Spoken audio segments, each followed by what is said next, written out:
महक रहा है पसीना रसूल का, खुशबू से भर गया है मदीना।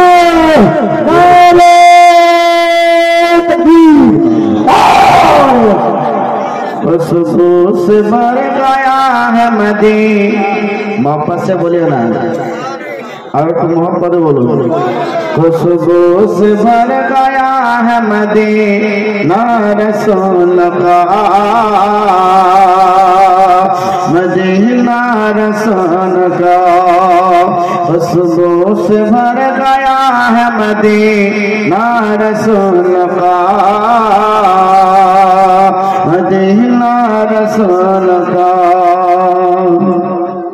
जन्नत मिलेगी सबको मगर एक शर्त है, मगर एक शर्त है।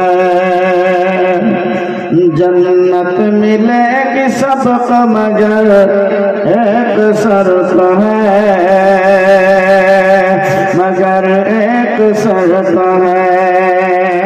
जन्नत मिलेगी सबको मगर एक शर्त है, मगर एक शर्त है। जन्नत मिलेगी सबको,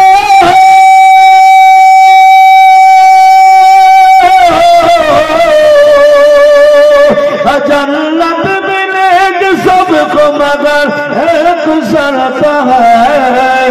पहले दिल में बसा मोहब्बत रसूल का, खुशबू से भर गया है मदीना रसूल का, मदीना रसूल का। হযরত ইমাম হুসাইন বলছেন আমার সঙ্গে যে ভাইয়েরা গিয়েছিল, এই ভাইয়ের মধ্যে প্রথম যে ভাইটা আছে এর নাম হচ্ছে আবু বকর ইবনে আলী। যেই ব্যক্তি হুইসাল মারবে এর নাম হচ্ছে আব্বাস ইবনে আলী। আব্বাস, কাফেলা আমাদের রেডি হয়ে গেছে, তাহলে এবার হুইসালটা মেরে দাও। আব্বাস খাড়া হওয়ার পরে বাপজি হুইসাল মারছেন, কানে হাতটা লাগিয়ে দিলেন। আল্লাহু আকবার, আল্লাহু আকবার, আল্লাহু আকবার,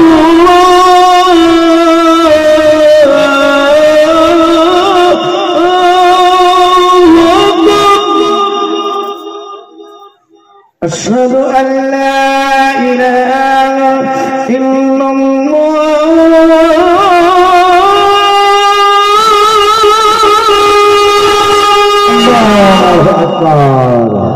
পতাকা হিলিয়ে দেওয়া হয়, পতাকা যখন লড়িয়ে দেওয়া হয়, কাফেলা চলতে আরম্ভ করলো। কাফেলা এগিয়ে যাচ্ছে, কাফেলা চলে যাচ্ছে। আমার বাপজি ভাই হযরত ইমাম হুসাইন যে উঠে বসেছিলেন, হঠাৎ একটা কথা মনে পড়ে গেল। ইমাম হুসাইনের ভিতরে কথাটা যখন মনে পড়লো, কাফেলা তো চলতে শুরু করেছে। হযরত ইমাম হুসাইন চিন্তায় চিন্তিত, মাহশার ময়দানে যদি জিজ্ঞাসা করে সেই দিন আমি প্রশ্নের উত্তর দিব কিভাবে? উত্তর দেওয়া সম্ভব হবে না, কাফেলাকে রুখতে হবে। ইমাম হুসাইন খাড়া হওয়ার পরে বলছে, হাইয়া আলাস সালাত।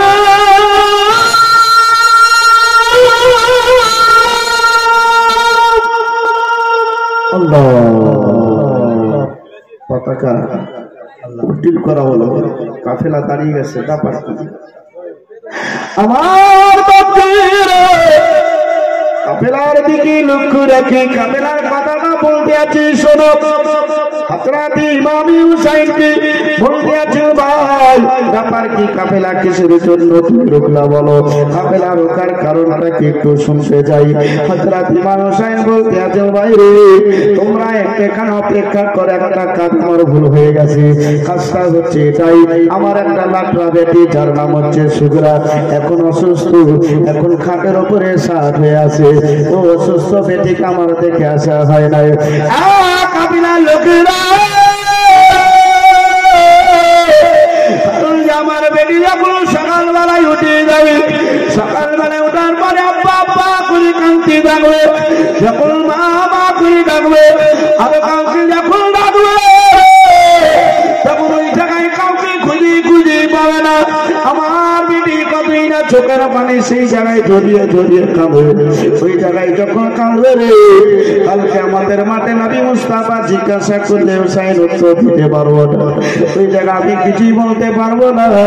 তাই আমার লাখটা বেটিকে একবার দেখার সুযোগ কেন তোমরা শুধু আমায় দাও। আমি যাবার পর আমার বেটিকে একবার নিজের চোখে দেখে আমি তার কাছ থেকে আবার কাফেলা নিয়ে সম্মুখে আগাইতে আরম্ভ করো। সবাই মিলে ইন্তজার করে।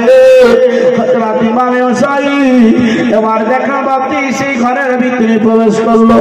এবার দেখতে পাওয়া যায় অসুস্থ শোকরা, আপনারা দেখেন মিমে মোহাম্মদের মতন দেখেন আরাম করে, শোকরার চোখটা দেখেন টস টস করে পানি ঝরতে আসে গো, শোকরার চোখের পানি ঝরিয়ে কাঁদে।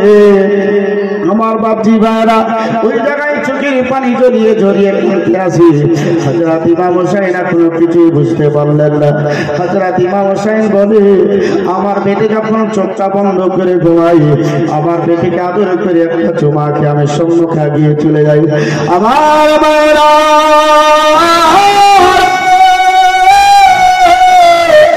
হযরত ইমাম হুসাইন দেখেন অসুস্থ সুরার কাছে যাবার পরে আদর করে কপালে একটা যখন চুমাকে দিলাম, সবচেয়ে ভাইরা সঙ্গে সঙ্গে চোখটা খুলে দিয়ে আপা করে চিৎকার করে যখন উঠলো, হযরত ইমাম হুসাইন দেখেন সিনাই লাগিয়ে দিয়ে বলতে আছেন, বেটি রে কিসের জন্য তুমি চোখের পানি ঝরাই ঝরাই কাঁদতে আছো বলো, কিসের জন্য তোমার চোখের পানি ঝরছে বলো। ওই জায়গায় বলতে আছেন, আব্বুজান আমি চোখটা বন্ধ করে স্বপ্ন দেখতেছিলাম আপনি নাকি মদিনা ছেড়ে কোথাও চলে যাচ্ছেন, আপনাকে ডাকলে আপনার কোনো সারা শব্দ কিছুই পাওয়া যায় না, মা মা করে ডাকলে মায়ের কোনো সারা শব্দ কিছুই পাওয়া যায় না। আব্বু আমি ভাইদের ডাকি তারা কোনো সারা শব্দ করে না, আমার ছোট্ট ভাই আলী আসকারকে ডাকলে সে হ্যাঁ না কিছুই করে না। আব্বু গো আপনারা কি সত্যি মদিনা ছেড়ে কোথাও চলে যাচ্ছে? হযরত ইমাম হুসাইন আজকে দেখেন নিজের মুখে কোনো জবাবখানা না দিয়ে হযরত ইমাম হুসাইন এই দেখেন বাহুর মতন করে ধরে নিয়ে বাইরে চলে আসলো। আসার পরে বলছেন, ওই দেখো বেটি সবচাইতে বড় কাফেলা তোমার জন্য অপেক্ষা করে, ওই কাফেলা অপেক্ষা করে, আমি তোমাকে শুধুই মাত্র দেখার জন্য এসেছি, তোমাকে দেখা হয়ে গেল, তোমার কাছ থেকে বিদায় নিয়ে আমি এবার চলে যাই, বেটি তুমি আমাকে বিদায় খানা করে দাও। ওই যে অসুস্থ বেটি বলতেছিলেন, আব্বা আপনি আমার চাইতে বেশি অসুস্থ মানুষকে সঙ্গে নিলেন, কিন্তু আপনি আমাকে কিসের জন্য সঙ্গে করছেন না বলেন। হযরত ইমাম হুসাইন মাধুরীর কথাবার্তা সেখানে কিছুই বলেছিলেন, কিন্তু আমার মায়েরা ওই জায়গাতে অসুস্থ সুরা বলেছিলেন, আব্বা আল্লাহ আমার পা দিয়েছে, আল্লাহ আমাকে ক্ষমতা দিয়েছি, আপনাদের কাফেলায় যদি জায়গা না আপনাদের পিছন পিছন আমি দৌড়াতে থাকবো, দৌড়াতে দৌড়াতে যদি পড়ে যাই আপনাদের কাফেলা রুখতে হবে না, আপনাদের কাফেলার আজকে পায়ের খাতগুলা দেখে দেখে আমি আপনার কাফেলার সাত খানা ধরে নেব। আপু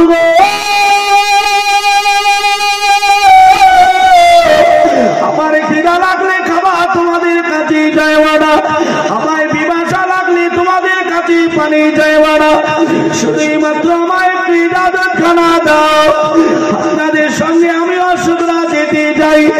মদিনা একাই ভালো লাগবে না, মদিনা একাই থাকতে ভালো লাগবে না। হযরত ইমাম হুসাইন আজকে বেটির চোখের পানিগুলাকে মুছাই দিয়ে বলতে আছেন, বেটি রে যাবার টাইমে এইরকম কথাবার্তা তুমি বলিও না, আজকে তোমার কথা শুনে আমার কলেজা পর্যন্ত হিলতে আছে রে, আজকে তোমার আত্মনা থেকে আমি আজকে বাবা সহ্য করতে পারি না, বেটি চিন্তা করো না, আমি তোমাকে নিয়ে যেতে পারছি না দিদি, তবে আলী আকবরের দায়িত্ব দিয়ে দিলাম, 2 মাস পরে তোমার সঙ্গে সাক্ষাৎ করে তোমাকে সেই জায়গায় পৌঁছানো হবে। হ্যাঁ বেটি তোমার দেখভালের জন্য আমার নাবি যার নাম হচ্ছে উম্মে সালমাকে দায়িত্ব দিয়ে দেওয়া হলো। ওই জায়গায় মোহাম্মদ হানিফ পালোয়ান আসার পরে বলছেন, ভাই আপনাদের সঙ্গ যেতে চাই। ইমামে হুসাইন বললেন, না না, যখন কারবালার মাঠে তোমার ভাই হুসাইন যখন শহীদ হয়ে যাবে, তারপরে সর্বপ্রথম যদি হামলা করা হয় সেটা হবে মদিনাতুর রাসূল বাঁচাবার উদ্দেশ্যে। আমি হুসাইন তোমাকে বলতে আছি, তুমি মদিনায় থাকবে, তোমার ভাতিজের দায়িত্বখানা দিয়ে দিলাম, দায়িত্ব নাও। ওই দায়িত্ব দিয়া এবার কাফেলা দেখেন সম্মুখে আগায় যাবে রে বাবা। ওই জায়গায় শুকরা দাঁড়িয়ে দেখেন ডান হাত হিলায় হিলায়া বাবাকে বিদায় করতে আছে, আলবিদার সালাম খানা জানাইতে আছে। ওই জায়গায় দেখেন বাম হাতে চোখের পানিগুলাকে মোচাইতে আছে। হযরত ইমাম হুসাইন বলে, তার চোখের পানি দেখতে পাচ্ছি বাম হাতে মুছে, কিন্তু আমার কাফেলার টাইমটা নষ্ট হবে। আমি দিনের দিকে লক্ষ্য রেখে, আমার হাবিবুল্লাহর কথার দিকে লক্ষ্য রেখে, আমার নানার কথাটাকে ফলো করে আমি আর সময়কে নষ্ট না করে আমি আমার কাফেলা নিয়ে আমি সম্মুখে আগাইতে আরম্ভ করলাম।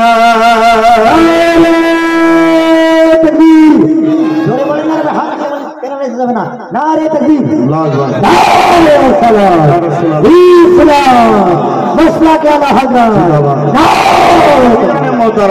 তো দেখেন অসুস্থ শুকরাকে ইমামে হুসাইন মদিনাতে রেখে দিলেন, কাফেলা বাওয়াজি চলে গেল।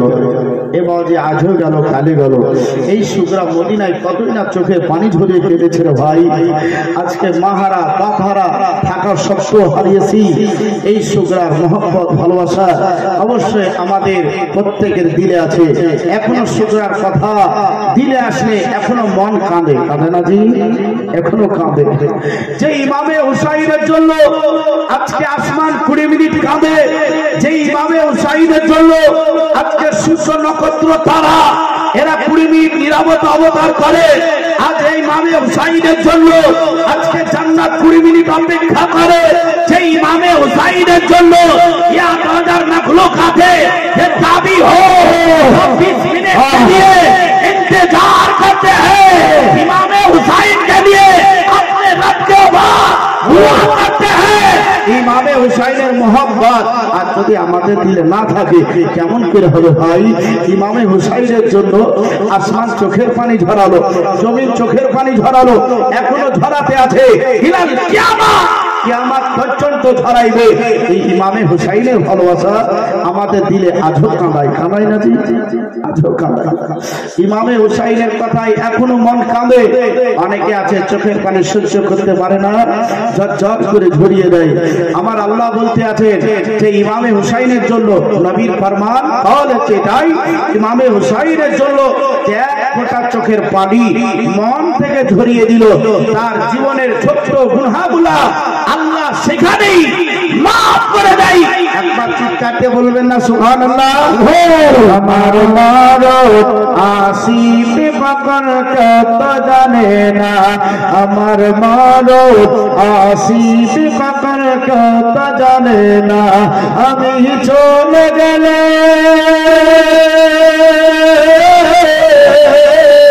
আমি মরে গেলে আমায় তোমরা ভুলে যেও না, আমার মরত আসিফ বকর কত জানে না।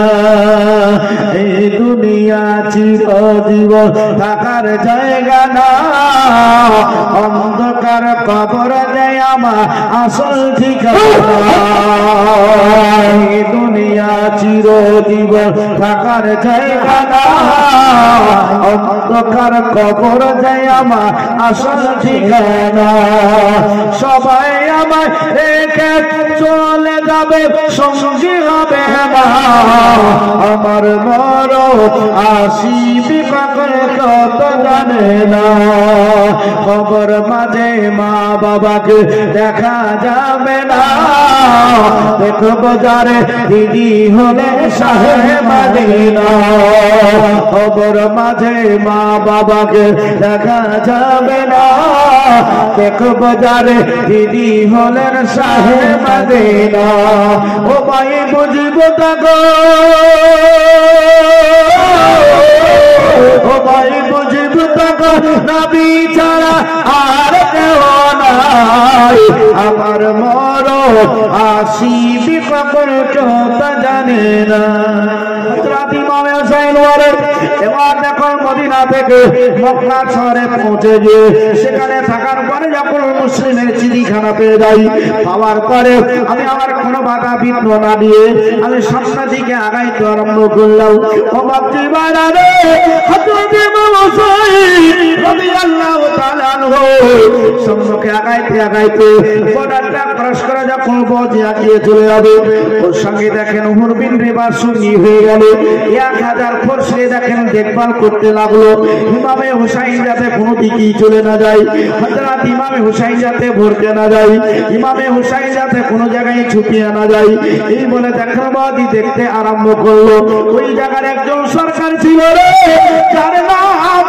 ছিল এই নোবেলকে বসিয়ে রেখে একজন ব্যক্তিকে ডাইরেক্ট সরকার বানাই দিয়েছিল যার নাম হচ্ছে ইবনে জিয়াদ মোদি ভাইরাবাদ আজকে দেখেন আরো ফোর্স পাঠিয়ে দিয়েছে হযরত ইমামে হোসেন বলে ও বেটা আলী আব্বাস জোহরের টাইম হওয়া কে নাই বলে জোহরের টাইম হয়ে গেছে নামাজটা আদায় করেছি আসরের টাইম হলো নামাজটা আদায় করেছি মাগরিবের টাইম হলো নামাজটা আদায় করেছি এইভাবে নামাজটা পড়ে বাপজি ভাইরা সেই জায়গায় দিন টাকা পাই দেবে বলবেন দেবা বলতে আছেন হুজুর আপনি কোনো দিকেই যাবেন না আমি নবী মুস্তাফাকে ভালোবাসি আমরা সবাই নবীর গোলাম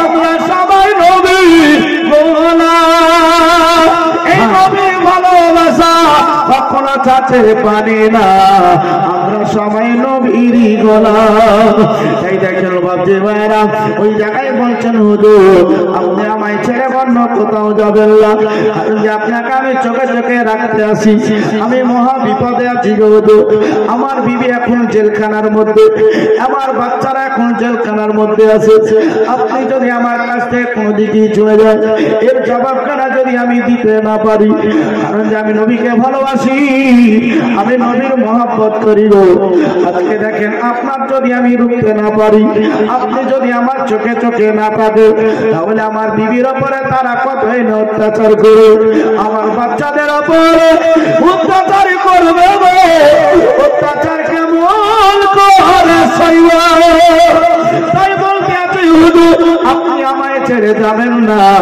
আমার কাছে কাছে আপনি থাকবেন হযরত ইমামে হোসেন বলছেন আমার সামনে গ্রামটাই হচ্ছে শ্বশুর বাড়ি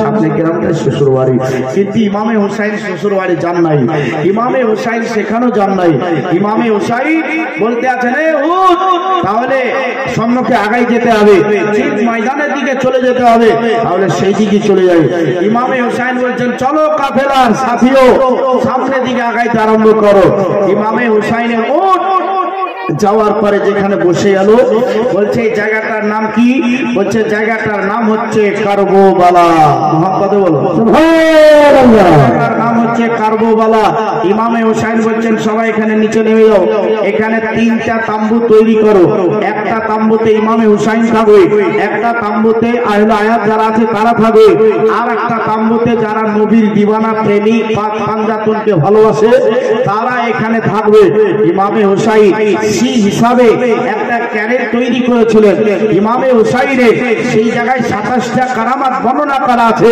কিন্তু কারামাতগুলো জীবনী বক্তার কাছ থেকে কম শুনতে পাওয়া যায় ইমামে হোসেন সেই জায়গায় কারামাত দেখাতে যাননি কিন্তু কারামাতগুলো বের হয়ে এসেছিল ইমামে হোসেন শুধুই মাত্র যুদ্ধ করতে গিয়েছেন আর নবীর নাম নবীর ভালোবাসা নবীর কথা রক্ষা করতে কি যুদ্ধ করতে না এগুলো রক্ষা করতে এগুলো রক্ষা করার জন্য গিয়েছে ইমামে হোসেন যুদ্ধ করার জন্য নয় ইমামে হোসেন কোরআনকে বাঁচাবার উদ্দেশ্যে গিয়েছেন হাদিসকে বাঁচাবার উদ্দেশ্যে নবীর দ্বীনকে বাঁচাবার উদ্দেশ্যে দ্বীন বাঁচাতে যদি কোরআন বাঁচাতে যদি হাদিস বাঁচাতে যদি আমাকে জান দিতে হয় ইমামে হোসেন জান দিতে রাজি কিন্তু দাওয়া হয়ে ব্যাগ হয়ে আসতে রাজি নাই এর জন্য ইমামে হোসেনের মোহাম্মদ ভালোবাসায় বলেছিলেন গোলামান মুস্তাফা জান দেনে সে नहीं डरते গোলামান মুস্তাফা জান দেনে সে नहीं डरते जाए या रह जाए बस परवाह नहीं करते। এর জন্য কবি বলতে আছে শুধু মাত্র দুটা কলি আপনাদের সম্মুখে একটু তুলে ধরি। समय हक जगा देंगे कल क्या रसूल अल्लाह जुल्मत मिटा देंगे कल क्या रसूल अल्लाह समय को जला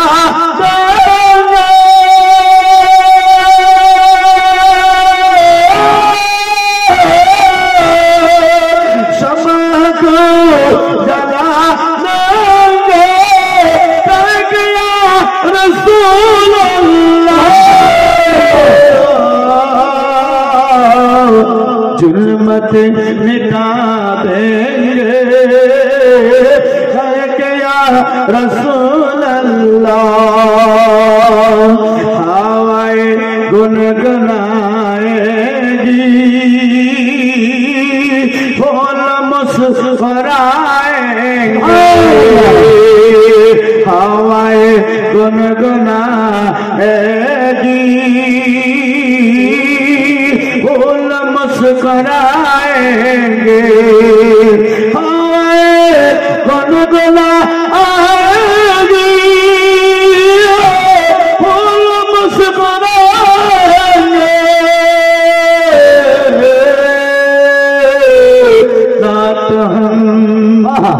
नात हम सुना देंगे कह क्या रसूल अल्लाह कह क्या रसूल अल्लाह आगे कोली की बोलছেন কবি জোরে বলো সুবহানাল্লাহ আর একটু মোহাব্বতে বলুন সুবহানাল্লাহ রাসূলুল্লাহ কারবালা के मैदान में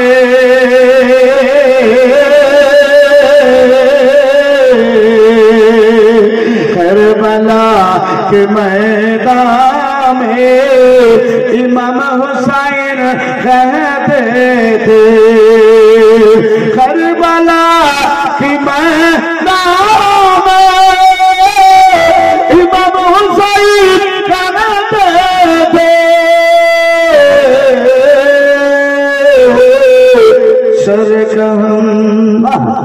शर्क हम कटा देंगे कह गया रसूल আমার মন্দিরে আমার মায়েরা শোনো হযরত ইমাম হুসাইন কারিমাইন তিনি বলেন আমরা ওই জায়গাতে কাফেলা তৈরি করেছি ওর পাশে একটা ফোরাত নদী ছিল ওই ফোরাত নদীখানে কোন কিতাবে 500 বা 700 মিটার লেখা আছে এতটা দূরে গিয়ে ওই জায়গা থেকে পানির ব্যবস্থা করা হতো হযরত ইমাম হুসাইন রাদিয়াল্লাহু তাআলা আনহু বলতে আছেন তারা পানি আনার জন্য চলে যেত পানি আনার জন্য তারা এগিয়ে যেত সারাদিন খিমাতে যতটা পানি দরকার এরা মশকে পুরে পুরে তারা নিয়ে চলে আসতো আমার বাপজিরা শোনো ওই জায়গায় তারা পানি নিয়ে হাজির হয়ে সারাদিন তারা খাবার খেত যা কিছু প্রয়োজন সবকিছু তারা করতো ওই পানিতে সেইভাবে কারণ করতো বাবজি কিন্তু দেখেন ইমামে হুসাইনের কাছে লোক পৌঁছে দেয় ইমামে হুসাইনের কাছে লোক পৌঁছে দেয় আসার পরে বাবজি ভাড়া কারবার এবার চালু হচ্ছে এবার দেখেন লকডাউন কাকে বলে লকডাউন কিসের জন্য আপনাদের পশ্চিম বাংলায় আসলো লকডাউন ভারতবর্ষ নয় বাবাজি লকডাউন পৃথিবীর অনেক জায়গাতে করা হয়েছিল অনেক জায়গাতে করা হয় নাই আপনি ইতিহাস যদি উঠিয়ে দেখেন লকডাউনের কারবাই সেখান থেকেই মানুষকে বাজাতি করেছিল সেখান থেকে মানুষকে আটকার ব্যবস্থা করেছিল ওইভাবে মানুষকে নিচে নামাবার ব্যবস্থা করেছিল কিন্তু আল্লাহ যদি রাজি থাকে তাহলে মানুষ হাজার চেষ্টা করুক না কেন আচ্ছা বলেন তো ওই মানুষটাকে রক্ষা করতে পারবে কি না পারবে না আল্লাহর ঘর কাবা এ বাপরে মক্কা শহরে আসি এই কাবাকে ভাঙবার জন্য আব্রাহার বাদশা গিয়েছিল, 40,000 সৈন্য নিয়ে গিয়েছিল। আল্লাহ বলতে আছে আমার কাবাকে রক্ষা করার জন্য মক্কার কোনো মানুষের দরকার নাই, কোনো জিনের দরকার নাই, কোনো ফেরেশতাদের দরকার নাই। আমার কাবাকে আমি আল্লাহ আমার ফোর্স দিয়ে আমি রক্ষা করে নেব। তাই জান্নাতি ছোট ছোট পাখি বাড়ি কাবা চাঁদরে উড়িয়ে দিয়ে 40,000 সৈন্যকে একবারে বাজি শেষ করে দিয়ে আল্লাহর ঘর কাবা আল্লাহ নিজেই রক্ষা করে নিয়েছেন। কিবলা তাইনের উপরে যেইভাবে হামলা হচ্ছে রে আমার আল্লাহ রাব্বুল আলামিন বলতে আছে যতই তোর আঘাত কর না কেন আমি আল্লাহ আমি আমার ফোর্স দিয়ে আমার কিবলা তাইনকে বাঁচিয়ে নেওয়া চিন্তা করিস না। আজকে তোরা গরম দেখে সেই কাজগুলাই করতে আছিস, আমি আল্লাহ রাব্বুল আলামিন আমি একটা গজব তোদের উপরে ঢেলে দেবো, সেই গজবে তোরা নিজেই সব শেষ হয়ে যাবি। যেই রকম মায়ানমারে গজব এসেছিল ওই গজব বাপি ভাইয়ের আবার ওই জায়গার মানুষেরা বুদ্ধরা কত চটপট করেছি। এখন দিকের কথা বলতে গেলে জীবনী কমে যাবে বাপি ভাইয়েরা, ও কথাটা পরে জীবনী একটু চলে আসো, একটু আলোচনা আপনারা একটু শোনেন। হযরত ইমাম সাহেব রাদিয়াল্লাহু তাআলা আনহুর কাছে সীমার জিলজা 3000 ফোর্স নিয়ে উপস্থিত হয়ে গেল। আসার পরে বাপি ভাইয়ের আমার হযরত ইমাম হুসাইন রাদিয়াল্লাহু ওখানে আছেন। বাবা কথাবার্তা আলোচনা হচ্ছে, আলোচনাটা কি ফাইসালাটা তোমরা শুনে নাও, শেয়ার অবশ্যই করবে। কথাটা হচ্ছে এটাই, ইমামে হুসাইনের সঙ্গে কথাবার্তা বলতে বলতে ইমামে হুসাইনকে বলছেন আপনারা যদি কিছু কথা থাকে বলেন আমরা সরকারের কাছে পৌঁছে দেবো।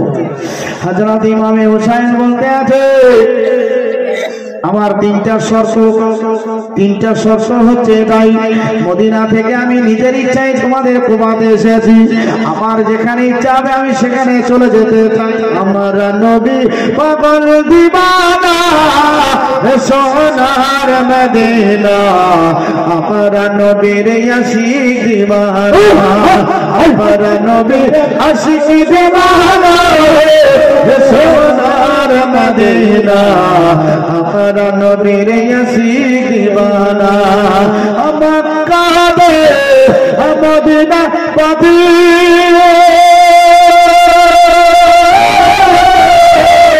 ওখানে আপনার দয়া আছে, সেই গাতে আরাম করে নবী হলেন রওয়ানা সোনার মদিনা, আমার নবীর পাগল দিবানা, আমার নবী আশিক দিবানা সোনার মদিনা, আমার নবীর পাগল দিবানা। হযরত ইমাম হুসাইন বলতে আছি শোনো শোনো আসবার জিলজন শোনো রে, আমি হুসাইন তিনটা শর্ত দিতে আছি, তিনটা শর্ত তোমার সম্মুখে করতে আছি। তিনটা শর্তটা কি কি এবার একটু আমরা ফলো করি। হযরত ইমাম হুসাইন বলতে আছেন নিজের ইচ্ছায় মদিনা ছেড়ে এসেছি, নিজের ইচ্ছায় যেখানে যাওয়ার মন চাই সেখানে চলে। হযরত ইমাম হুসাইন বলতে আছে আমার তিনটা শর্ত, তিনটা শর্তের মধ্যে একটা শর্ত হচ্ছে তাই মদিনা থেকে আমি এসেছি আমার নিজের ইচ্ছায় এসেছি, আমার ইচ্ছা যেখানে হয় আমি সেখানে চলে যেতে চাই।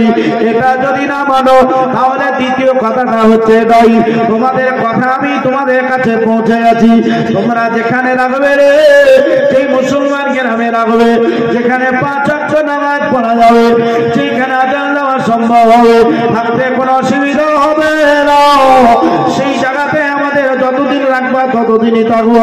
এটাও যদি মানতে রাজি না হয় তাহলে বড় ভাই যেমন আমিরে মুয়াবিয়ার সঙ্গে যে রকম ভাবে সন্ধি করেছিল আমি তামিশকে গিয়ে আমি ওই এজিদের সঙ্গে এইরকম ভাবে সন্ধি করতে যাই, কথাটা লাগার পরে যখন চলে যাই এবার পার্লামেন্টে পৌঁছে গেল, পার্লামেন্টের সরকারি কাজে যখন খবর করে দেওয়া হলো গভর্নর শোনার পর গভর্নর বলতে আছে আমার হযরত ইমাম হুসাইন রাদিয়াল্লাহু তাআলা আনহু জায়গায় বলতে আছে কথাটা যখন পাঠিয়ে দিল।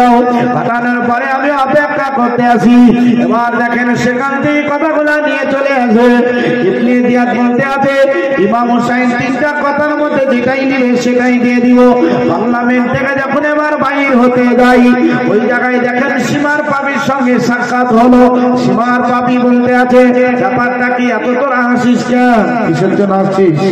তো বলছে এই থেকে এই ব্যাপার মানা যাবে না। কারণ বলছে চল সরকারের কাছে। যাওয়ার পরে হচ্ছে যদি আপনি মেনে নেন তাহলে আপনি ভয় পেয়ে গেছেন। না, ভয় পাই নাই। আপনি বলুন যাকে মাথা নত করতে হবে, তারপর আর তিনটা কথার মধ্যে যেটা মানবো না মানবো এটা ভাবা যাবে। বাবাজি ভাইরা, ইমামে হুসাইনের কাছে কথাটা পৌঁছে দিলেন।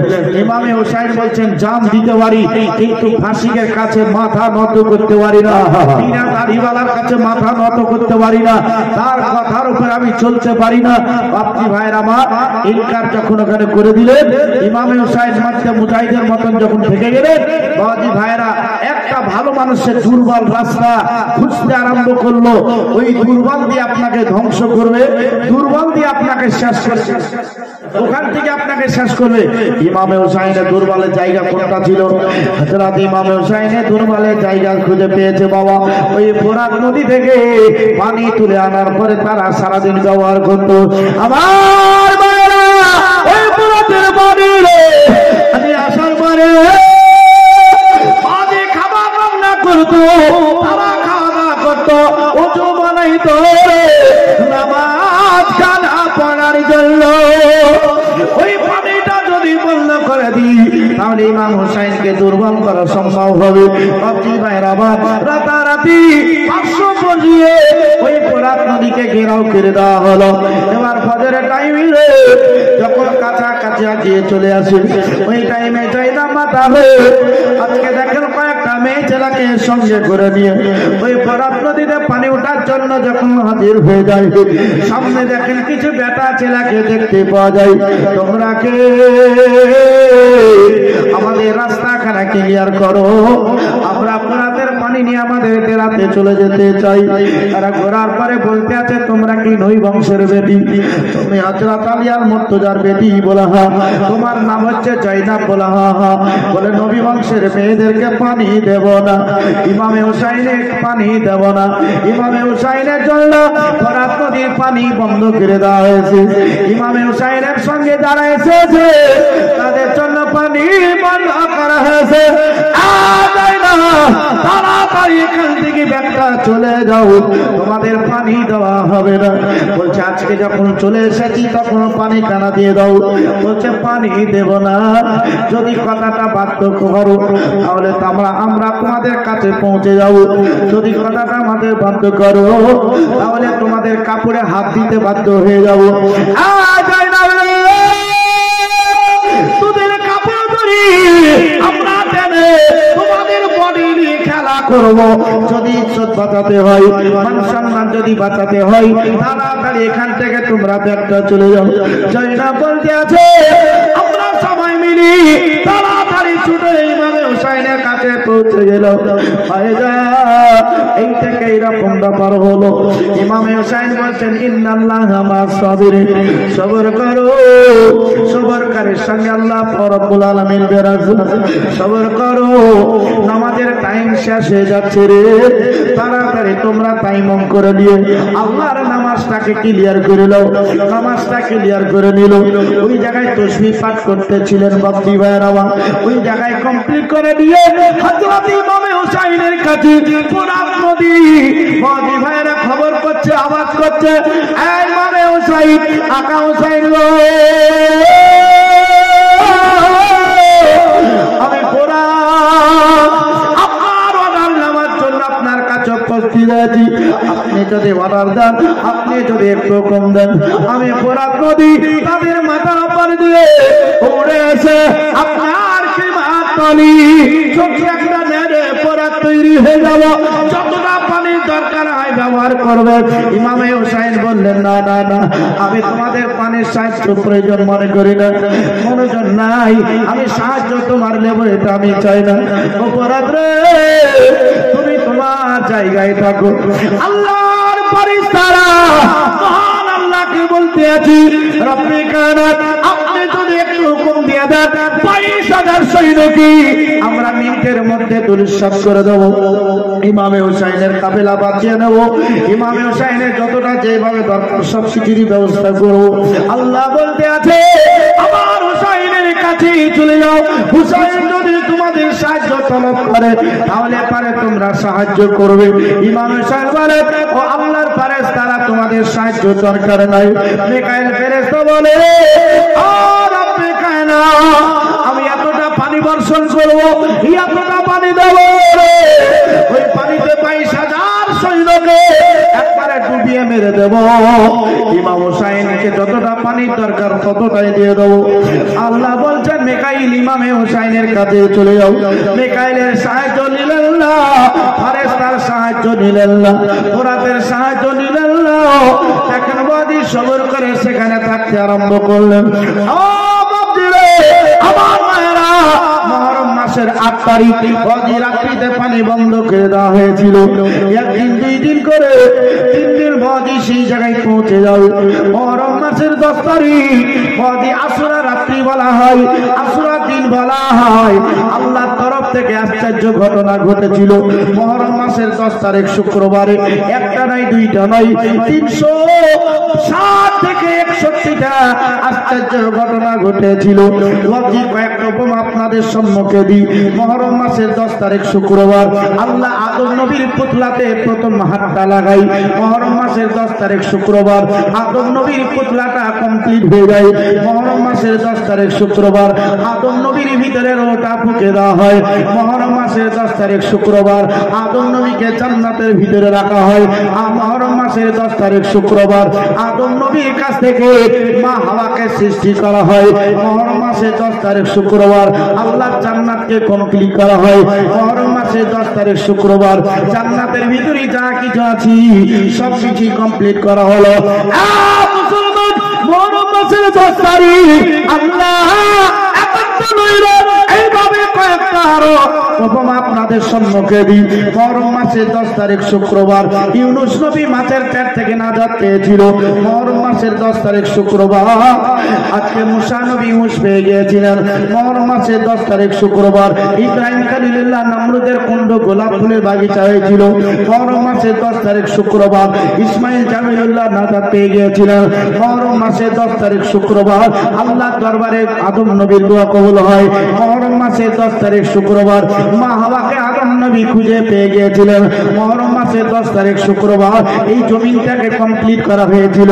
মুহররম মাসের 10 তারিখ শুক্রবার আল্লাহ পাক রব্বুল আলামিন ইবাদে 18,000 মাখলুকাতে অনেক নমুনা প্রমাণ রয়েছে।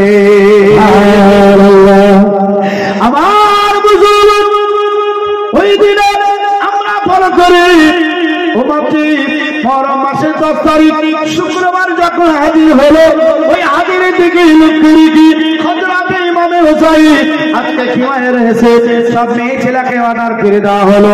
ও মেয়েরা রে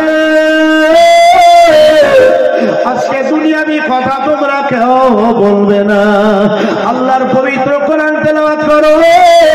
আল্লাহর পবিত্র কোরআন তোমরা পড়তে থাকো। আল্লাহর পবিত্র কোরআন তোমরা পড়বে। আল্লাহর কাছে হাতটা তুলে তোমরা বেশি বেশি করে দোয়া করো।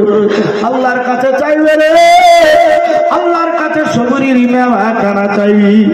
ওই জায়গার পুরুষদেরকে ভাবে বলা হলো সবাইকে সবচেয়ে কমপ্লিট করে দেওয়ার পরে হযরত ইমামে হুসাইন বলে আমার সম্মুখে একটা করে লাশের ঢলটা আসতেছিল বাবজি।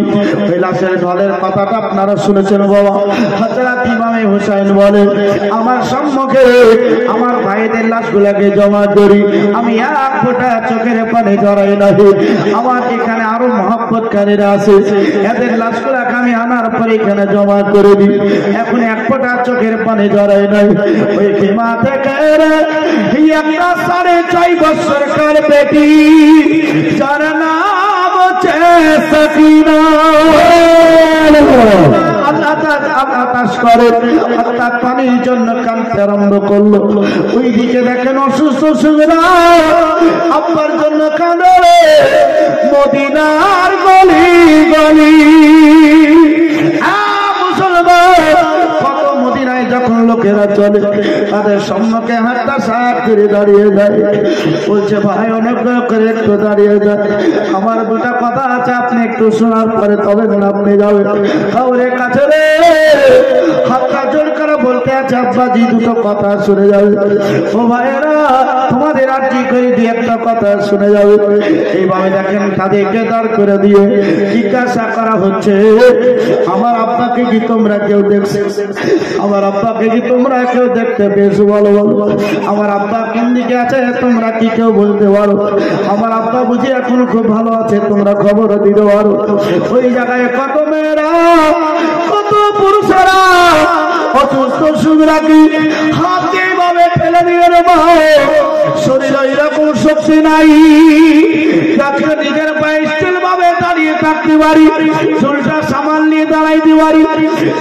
ঠেলা দাওয়াই সঙ্গে সঙ্গে জমিনে পড়ে যায় কতই না চোখের পানি জড়ায় কাঁদে শুধু আব্বার জন্য কাঁদে কখনো মা করে কাঁদে কখনো ভাইয়ের জন্য কাঁদে কখনো বাদি নিজের ছোট্ট আদরের ভাইয়ের জন্য কাঁদে কখনো ফুপির জন্য কাঁদে কখনো প্রবাহিত ভাইদের জন্য কাঁদে সবজি ভাইরা একদিকের ব্যথা নয় একই সঙ্গে শুক্রার দুইটা জীবনের ব্যথা একটা হচ্ছে বাপ মা ছেড়ে চলে গেছে বাপ মা দেখেন রেখে চলে গেছে 2 মাস পরে আসার কথা আলী আকবর আসে নাই আলী আকবরে খাতা দেখতে দেখতে বাজি কয়েক মাস টিম করে গেল আর একটা বাচ্চি রে ওই জায়গায় আছে তার জন্য কিছু কারবাই করবে অসুস্থ শুক্রা বাদি বিয়ে হয়েছিল তার স্বামী পর্যন্ত এখনো আসে নাই তাই দেখেন দুই দিকের ব্যথায় ব্যতীত খাবার নাই ভালো করে নিজের শরীরের যত্ন নাই কখনো নবী রওজার কাছে কাঁদে আমার নবী রওজার কাছে বসে বসে কতই কাঁদে বাদি কখনো খাবার পাই কখনো আবার খাবার পায় না বাদি মানুষের যত্ন নেয় না পাগল বলে কতই না ঠেলে দেয় ওই রকম ভাবে ঘুরিয়ে ঘুরিয়ে নিজের হাতে একটা পোশাক বানাইছে ওই পোশাকখানা টাইমে পৌঁছে দিয়ে লক্ষ্য রাখে কারবালার মাটি কারবালার কারবাই চালু অজি ভাইরা মহরম মাসের 10 তারিখ অজি একটা একটা করে 72 ব্যক্তি শহীদ হয়ে গিয়েছিল একটা একটা করে 82 জন ব্যক্তি শহীদ পান করেছিলেন 102 জন ব্যক্তি শহীদ পান করেছিলেন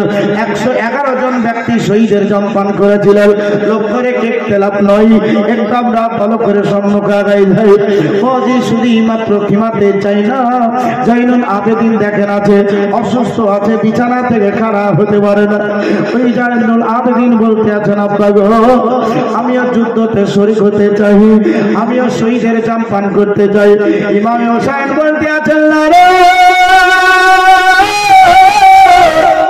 আজকে তুই যদি ওই ময়দানে চলে যাও আর শহীদের জাম পান করো তাহলে যে হোসাইনি সাইয়্যিদ কিয়ামত পর্যন্ত বন্ধ হয়ে যাবে তাই তোমাকে পাঠাতে চাই না তুমি থেকে যাও এই দেখো যে মেয়ে ছেলেরা কিমাতে পারবে ইয়াদেরকে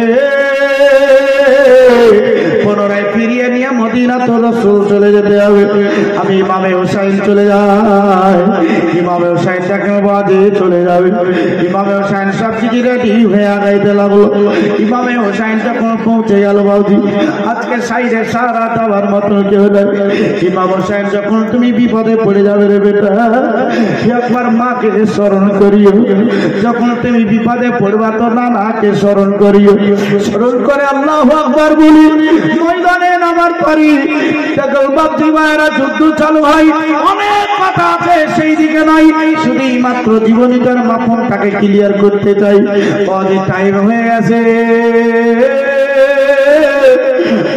সেই দিন শুক্রবার ছিল মুসলমান জুম্মার নামাজ কাজা করা চলবে না হযরত ইমামে হুসাইন দাঁড় হয়ে গিয়ে বলতে আছে তোমরা একটু দাঁড়িয়ে যাও এখন জুম্মার নামাজটা আগে আদায় করে নি তারপরে আবার যুদ্ধ করতে শুরু করব সেই জায়গাতে জানের বাজি চলে রে ওই জায়গাতে নামাজ পড়ার জন্য যুদ্ধ যদি বন্ধ হয় মুসলমান তাহলে নামাজের জন্য আপনাদের জালসা বন্ধ করার দরকার ছিল কিনা দিদারে মোহতারাম, তাহলে লক্ষ্য আমাদের অবশ্যই রাখতে হবে যে কারবালার মাঠে ইসলামকে বাঁচাবার উদ্দেশ্য যুদ্ধ চলছে, তো সেই যুদ্ধটাকে বন্ধ করে নামাজ আগে পড়ছে। কি পড়ছে আগে? নামাজ আগে নাকি জালসা আগে? নামাজ আগে, জালসা পরে। তাহলে নামাজকে বাদ দিয়ে জালসা গ্রামের মানুষ তোমরা চালিয়েছো, কমিটির লোক তোমরা চালিয়েছো। এর কৈফিয়ত তোমরা কবরে যাওয়ার পরে দিতে পারবা কিনা আল্লাহু আলাম, আল্লাহ জানে। খুব ভালো করে বাপজি ভাইরা বলবেন, বলে মহিলা জালসা, বলে মহিলা হোক চাই বেটা ছেলে হোক, যেমন মন তেমনই হোক না কেন। কারণ যে বাপজি ভাইরা আপনারা জালসা শুনেছেন, হাজারো মেয়ে ছেলে এখানে বসেছিল, ছিল না? তাদের আসরে নামাজ অনেকের কাজা হয়েছে, কাজা হয়নি? ইচ্ছাকৃত ভাবে কাজা হয়েছে, ইচ্ছাকৃত ভাবে মাগরিবের নামাজ কাজা হয়েছে, বক্তাও কাজা করেছে, শ্রোতাও কাজা করেছে। আসরের নামাজ বাবাজি ভাইয়ের একটা সীমিত একটা টাইম থাকে, টাইমের মধ্যে যদি ক্লিয়ার না করো তো কাজা। আর ইচ্ছাকৃত করে যদি কাজা করো তো আর ফতোয়া কি হবে? তো যখন আপনার আসরে টাইম হয়ে গেল, শ্রোতা বক্তা সবাই মিলে স্টেজেই নামাজটা আদায় করে আবার জালসা চালু করে দাও, এটাই নিয়ম লেখা আছে। নবীর যতগুলা সভা আছে এইভাবে নামাজ আদায় হয়েছে, আর স্টেপ বাই স্টেপ বাজি বক্তব্য হয়েছে। বক্তব্যের বক্তাকে আমার নবী মুস্তাফা, জোরে বলুন সুবহানাল্লাহ। ভাইরা স্টেপ বাই স্টেপ নামাজ আদায় করেছেন, বক্তব্য চলেছে। বক্তাকে হযরত আবু বকর সিদ্দিক, বক্তাকে হযরত ওসমান গনি, বক্তাকে হযরত উমর ফারুক, বক্তাকে সাহাবায়ে কেরাম, জোরে বলুন সুবহানাল্লাহ। বাজি ভাইরা বক্তাকে গাউসে পাক, বক্তাকে বলে খাজা গরিব নওয়াজ, বক্তাকে বলে সরকার আলা হযরত ইমাম হুসাইন পাক বলছেন কি? বলছে যুদ্ধটা বন্ধ করো, যুদ্ধটা বন্ধ করো, এখন নামাজ পড়তে হবে। তো বাবাজি সেই জায়গায় যুদ্ধ বন্ধ করে নামাজটা আগে পড়লেন। নামাজ, জুম্মার নামাজ যদি কাউরি কাজা হয়ে যায়, মরণ ভোর কাজা হয়ে যাবে। হযরত ইমামে হুসাইন রাদিয়াল্লাহু তাআলা ওই জায়গাতে বলতে আছে, বলে ভাইরা শোনো, বলে আজকে শুক্রবার নামাজটাকে আদায় করতে হবে, শুক্রবার নামাজটাকে পড়তে হবে। আমি ইমামে হুসাইন, আমি এখন একাই রয়েছি, জুম্মা নামাজের জন্য কমসে কম 3 জনের প্রয়োজন আছে। তাই তোমাদের কাছ থেকে বলতে আছে, তোমরা হচ্ছে মুসলমান, নামাজ পড়ার জন্য একটু তোমরা সম্মুখে চলে আসো, নামাজটা আদায় করে তারপরে পুনরায় আবার যুদ্ধ চালু করে দেবো। কোন ব্যক্তি দেখেন নামাজ পড়ার জন্য আসলো না, হযরত ইমামে হুসাইন দেখেন জুম্মার 2 রাকাত ফরজের নিয়াত করে এইভাবে তাকবীর তাহরিমা করি বাজি ভাইরা নিয়াত করে বাজি নামাজ পড়তে শুরু করলেন। ওই নামাজ পড়তে পড়তে তারা বাজি ভাইরা একটা মিটিং করে দিল। মিটিংটা হচ্ছে এটাই, বলে ইমামে হুসাইন যদি নামাজটাকে ক্লিয়ার করে দেয়, আমারা চলরে ইমামে হুসাইন যদি নামাজটাকে ক্লিয়ার করে নাই, ইমামে হুসাইনের যদি নামাজটা পড়ার পরে আল্লাহর কাছে দোয়া করে নাই, তাহলে আমরা 22,000 কেন 22 লাখ পর যদি চলে আসি, তাহলে ইমামে হুসাইনকে পারা যাবে না। এই সুযোগে ইমামে হুসাইনকে পাকড়াও করে নিতে হবে। তাই দেখেন বাবাজি পাকড়াও করা মিটিং এ যারা কাল ছিল বাবজির আমার, তাদের মধ্যে বলছে ইমামে হুসাইনকে কে চেপে ধরবা বলো, ইমাম হুসাইনকে কে জবাই করবা বলো, ইমাম হুসাইনকে যদি জবাই করে এতটা টাকা তোমায় দেবো, তুমি যেই নারীটাকে বিয়ে করতে চাও সেই বিয়েটা সেই নারীর সঙ্গে দিয়ে দেবো, তোমায় বাড়ি দেবো, তোমায় টাকা পয়সা দেবো, তোমায় জমি জমা দেবো।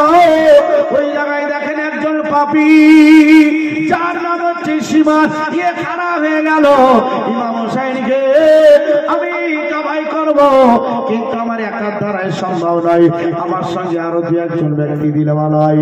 আর একজন ব্যক্তি খারাপ হয়ে গেল, যার নাম হচ্ছে খলি। ভাবছি ভাইরা আরেকজন খারাপ আব্দুর রহমান। এবার 3 জন মিলে ইমাম হুসাইনের পিছন দিকে চলে গেল।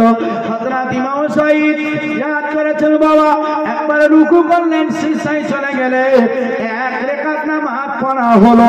আচ্ছা জুম্মার কয় রাকাত নামাজ আছে? কয় রাকাত? একটু জোরে বলেন, কয় রাকাত? হ্যাঁ আমি দেখাচ্ছি তো নাকি 2 রাকাত নামাজ আছে বাবা, 1 রাকাত হয়ে গেল, তাহলে আর 1 রাকাত বাকি আছে তো নাকি? 1 রাকাত বাকি আছে বাকি ভাইরা, ওটা মিটিং করতে গিয়ে কিন্তু ধরা হয় নাই।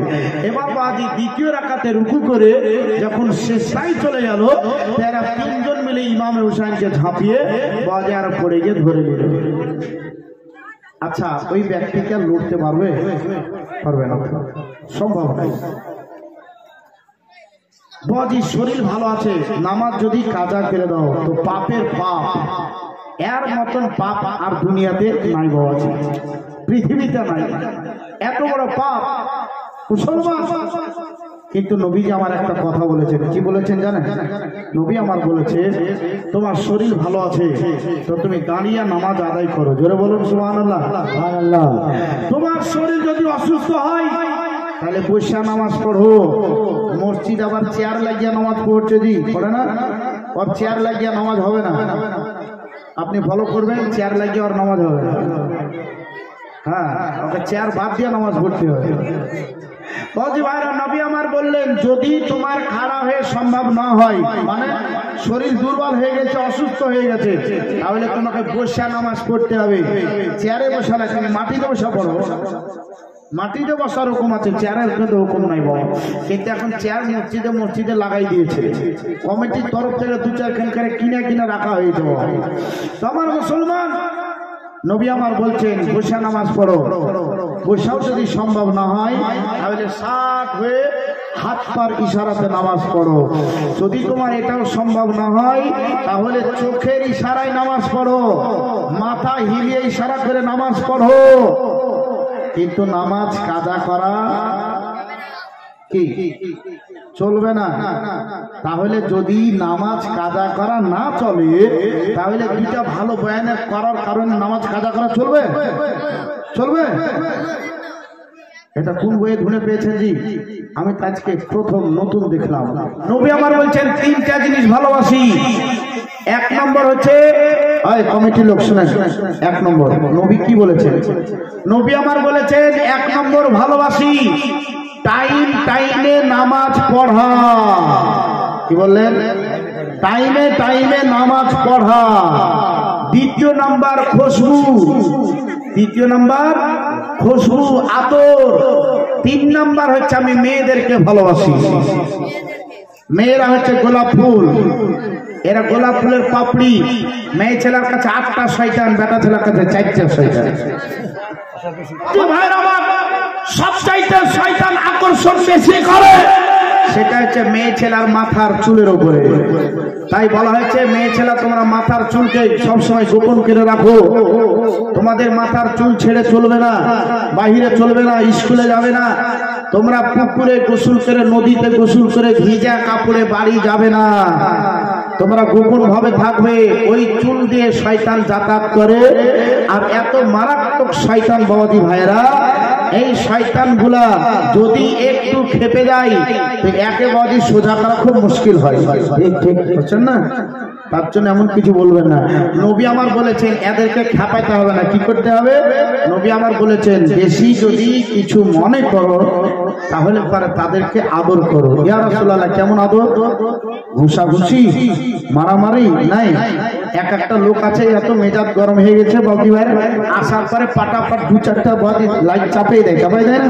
মারে না, মারা চলবে না। নবী আমার নিষেধ করেছেন। নবী আমার বলছেন না, যদি রাগ আছে তাহলে তুমি প্রথম অবস্থায় ওযু করে নাও। ওযু করে রাগ হচ্ছে না, মানে মারতেই হবে। তো নবী আমার বলছেন তুমি বিছানায় একটু সাথে শুয়ে যাও, তাও তোমার রাগ কমছে না, বাড়ি থেকে বেরিয়ে চলে যাও। তো একটা মেয়ে ছেলে আছে, আবার ওই জাতেরই মেয়ে ছেলে, এই যে বিছানায় ঘুমিয়ে গেছে, তো 2 ঘন্টা ঘুমায় দাও। তো 2 ঘন্টা ঘুমিয়েছে তো একটু নর্মাল তো হয়েছে, ই বুঝছে তুই থাম, তুই কখন উঠছিস তারপরে হবে। আর যেমনি ঠেকালো ফের শুরু করে দিলে। বাদি ভাইরা নবীর কথাটা পালন করতে কি আপনার বাহির চলে গেল, বাহিরে বাদি 2-4 ঘন্টা বন্ধু বান্ধবের সঙ্গে মোবাইলে কাটিয়ে আসছে, তুমি যে থাম, তুই বাহির গেছিস আইনা, তারপরে দেখছি। এই বাদি দুজনে হাড্ডাহাড্ডি করার কারণে এরা মাঠটা বেশি খায়। মায়েরা হাড্ডাহাড্ডি করতে হবে না, যে কোনো একজনকে নরমাল হতে হবে। ভাই পুরুষকে নরমাল হতে হবে, নাহলে নারীকে নরমাল হতে হবে। জোরে হয় না জায়গা সন্তানের ঘরে, প্রসাদ জোরে হয় না জায়গা সন্তানের ঘরে, প্রসাদ জোরে হয় না জায়গা সন্তানের ঘরে। মা বাবা তাকে বৃদ্ধাশ্রম মায়ে ভিক্ষা করে, মায়ে ভিক্ষা করে। প্রসাদ জোরে হয় না জায়গা সন্তানের ঘরে, প্রসাদ জোরে হয় না জায়গা সন্তানের ঘরে। বাবা তাকে বৃদ্ধাশ্রম মায়ে ভিক্ষা করে, মায়ে ভিক্ষা করে। ইটি পাথরের ঘর সন্তানে শিকারে চড়ে, এই শিকারে চড়ে। প্রসাদ জোরে হয় না জায়গা সন্তানের ঘরে, প্রসাদ জোরে হয় না জায়গা সন্তানের ঘরে। বাবা তাকে বৃদ্ধাশ্রম মায়ে ভিক্ষা করে, মায়ে ভিক্ষা করে। ইটি পাথরের ঘর সন্তানে শিকারে চড়ে, এই শিকারে চড়ে। ছিঁড়া শাড়ি ছিঁড়া নগি পরে বাবা মাই, হজ করিতে যাওগা তুমি মক্কা মদিনায়। ছিঁড়া শাড়ি ছিঁড়া নগি, ছিঁড়া শাড়ি ছিঁড়া নগি পরে বাবা মাই, হজ করিতে যাওগো তুমি মক্কা মদিনায়। পাপ কি তাতে মোচন হবে, পাপ কি তাতে মোচন হবে, পাপ কি তাতে মোচন হবে, কাঁদলে জনম ধরে। ইট পাথরের ঘর সন্তানে শিকারে চড়ে, এই শিকারে চড়ে। প্রসাদ জোরে হয় না জায়গা সন্তানের ঘরে, প্রসাদ জোরে হয় না জায়গা সন্তানের ঘরে। বাবা তাকে বৃদ্ধাশ্রম মায়ে ভিক্ষা করে, মায়ে ভিক্ষা করে। ইট পাথরের ঘর সন্তানে শিকারে চড়ে, এই শিকারে চড়ে। বছর বছর লক্ষ টাকা দাও গো তুমি কুরবানি, বছর বছর লক্ষ টাকা দাও গো তুমি কুরবানি। বাবা মায়ে খেতে পায় না যারা চোখের পানি। একটু মোহাম্মত বলো সুবহানাল্লাহ। বছর বছর লক্ষ টাকা, বছর বছর লক্ষ টাকা দাও গো তুমি কুরবানি। বাবা মায়ে খেতে পায় না যারা চোখের পানি। কেমন করে দেবে হিসাব, কেমন করে দেবে হিসাব, কেমন করে দেবে হিসাব, যাইবা যখন মরে। কেমন করে দেবে হিসাব, যাইবা যখন মরে। ইটি পাথরের ঘর সন্তানে শিকারে চড়ে, এই শিকারে চড়ে। ছিঁড়া শাড়ি ছিঁড়া লাগি পরে বাবা ভাই, ছিঁড়া শাড়ি ছিঁড়া লাগি পরে বাবা ভাই। হজ করিতে যাওগা তুমি মক্কা মদিনায়। পাপ কি তাতে মোচন হবে, পাপ কি তাতে মোচন হবে, কাঁদলে জন্ম ধরে। ইটি পাথরের ঘর সন্তানে শিকারে চড়ে, এই শিকারে চড়ে। হযরত ইমাম হুসাইন পাক রাদিয়াল্লাহু তাআলা ইনি বাপজি ভাইরা একবারে ইসলাম। হযরত ইমাম হুসাইন রাদিয়াল্লাহু তাআলা তিনি বলতে আছেন, আমি এবার শেষাই পড়েছি, শেষাই পড়েছি, সেটা কোনমতে ওটা সম্ভব নয়। সবারে ওই সীসাখানে আমি তুলব, সীসাখানে কোনোমতেই তুলতে পারি না, সীসাখানে ওঠানো কোনোমতেই সম্ভব হয় না। হযরত ইমাম হুসাইন বলতে আছে, আমার নানাজি যে কথাটা সেটাই পালন করতে হবে। ও বাবা, আমার বাপজির আবার হযরত ইমাম হুসাইন এবার দেখেন নানাজির কথাটা পালন করছেন, হাদিসটা পালন করছেন। এবার দেখেন চোখের ইশারায় নামাজটাকে কমপ্লিট করে দেওয়া হলো।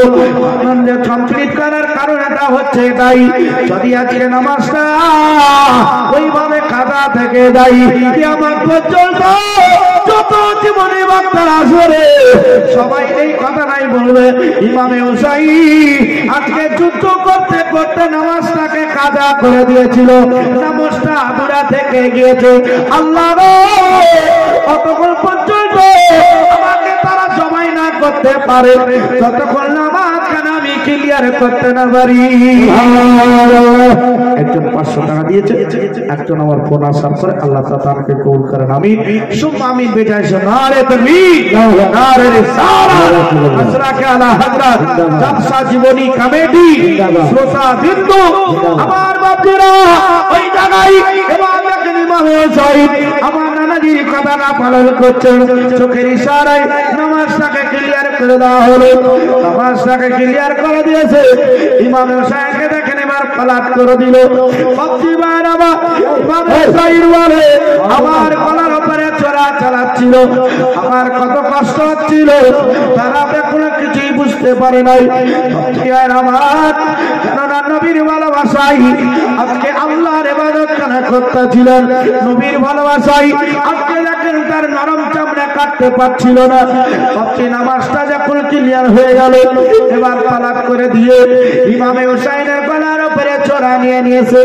ইমামে হুসাইন বলতে আছে আমি তাদের চেহারা গুলাকে দেখলাম, কারণ যে নানা আমার বলেছিল ইমামে হুসাইন তোমার ছড়া গলার উপরে চালাইবে, এর নাম হবে সীমার পাপী,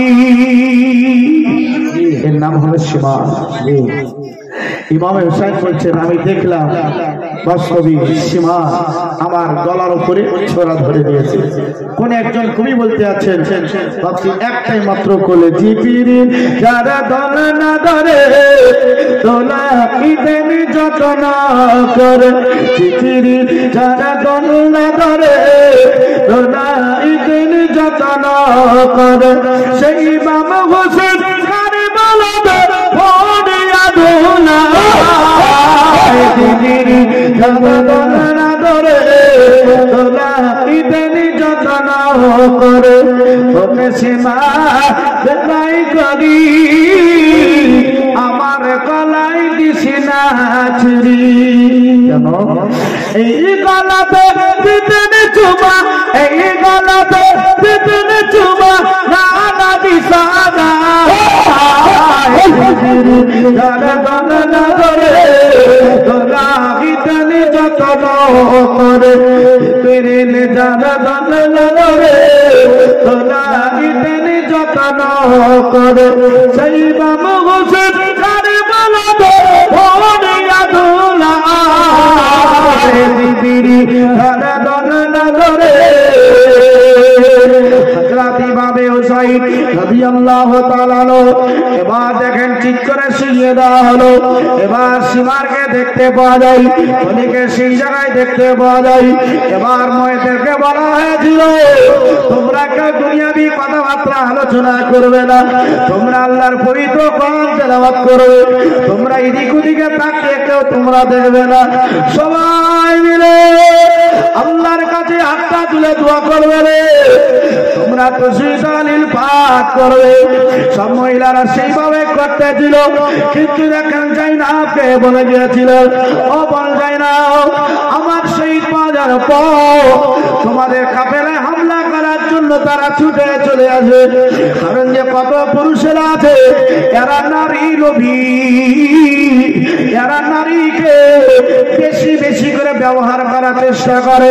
ও তাই না যখন তোমাদের সম্মুখে আসে আজকে রোখার মতো কেউ নাই, কিন্তু তুমি বাঘের মতো গর্জন দিয়ে দাঁড়িয়ে যাবে, কারণ যে তুমি হচ্ছে আলিয়ান মসজিদের বেটি, তুমি হচ্ছে আমার বড়, তুমি হচ্ছে আমার বড় বউ, আমি তোমাকে কথা এখানে বলে চলে গেলাম। ইমামে হুসাইন কারবালা মাটি, ইমামে হুসাইনকে শহীদ করে দেওয়া হচ্ছে। সব ফেরেশতারা সেই জায়গায় দেখতে আসে, আজকে আল্লাহর ফেরেশতারা পর্যন্ত দেখে, আজকে দেখেন আসমান দেখতে আছে, আজকে দেখেন সেই জায়গার পাতা হাজার তারা দেখতে আসে। হযরত ইমাম হুসাইনকে শহীদ করে দেওয়া হবে। আজকে দেখেন আসমান অপেক্ষা করতে লাগলো, হাজার হাজার মাখলুকাত সব অপেক্ষা করতে লাগলো আল্লাহর কাছে। ফেরেশতারা হাতটা তুলে দোয়া করতে লাগলো, রব্বে কায়না। ওই মত অবস্থায় হযরত ইমাম হুসাইনের বাদী ভাইরা শহীদ করে দেওয়া হলো। হযরত ইমাম হুসাইন কারবালার মাঠে শহীদের জাম পান করলেন। আমরা সকলে পড়েনি ইন্না লিল্লাহি ওয়া ইন্না ইলাইহি রাজিউন। ইমাম হুসাইনের মাথা যখনই দর থেকে আলাদা করে দেওয়া হয়েছে, ইমাম হুসাইনের মাথা থেকে দেখেন বাদী আশ্চর্য কারামাত বলতে আছি। শোনো, ইমাম হুসাইনের মুখ দিয়ে আল্লাহর কালাম পবিত্র করা। এবার জোরে জোরে দেখেন শস্য বের হতে আরম্ভ করলো। সীমার মুখে হাত দিয়ে চিপি ধরে নাকের ছিদ্র দিয়ে বের হতে আরম্ভ করলো। নাকের ছিদ্রটা চেপে ধরা হয় আল্লাহর পবিত্র কোরআন হযরত ইমাম হুসাইনের। এবার কানে ছিদ্র দিয়ে জোরে জোরে বের হতে আরম্ভ করলো। কানে ছিদ্রগুলা চিপি ধরলো। হযরত ইমাম হুসাইনের চোখের মধ্যে দিয়ে আল্লাহর পবিত্র কোরআন বের হতে আরম্ভ করলো। ইমাম হুসাইনের মাথার যে চুলগুলা ছিল সেগুলা চুল পেম্বারে কচু দিতে আরম্ভ করছে। আল্লাহর পবিত্র কোরআন আর সহ্য করতে পারে না, পাগল হয়ে যাবে, পাগল হয়ে যাবে। ওই মাথা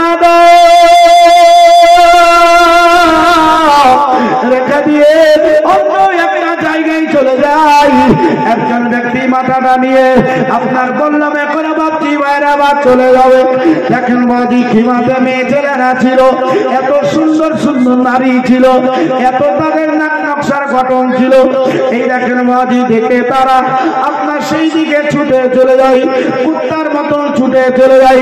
যাওয়ার পরে যখন খিমাতে আগুনটা লাগিয়ে দেয়, আগুন লাগিয়ে দিলে ভিতরে আর কে থাকতে পারবে বাপজি? সব মেয়ে ছেলেরা বের হয়ে চলে আসলো। কিন্তু দেখেন একটা অসুস্থ ছেলে, যার নাম হচ্ছে জাইনুল আবেদিন, পা কারা হয়ে দাঁড়াইতে পারে না। আপনার দেখেন শক্তি নাই যে কারা হয়ে দাঁড়াইবে, শক্তি নাই যে কিমা থেকে বের হয়ে চলে আসবে। ও মুসলমান, ওই আগুনের ভিতরে সব ওই জায়গায় বাদী মায়েরা ওই রকম অবস্থায় পড়ে আছে, সব বের হয়ে গেল। জাইনাব বলতে আছেন বাড়ি আসার মানুরে বলে আমাদের ভাইপো কোথায়? বলে জাইনুল আবেদিনকে কেন দেখতে পাচ্ছি না, বলো বলো। বলছে এখনো তাকে বাহির করা হয় নাই, আপনার জানলে আমরা সবাই বের হয়ে চলে এসেছি।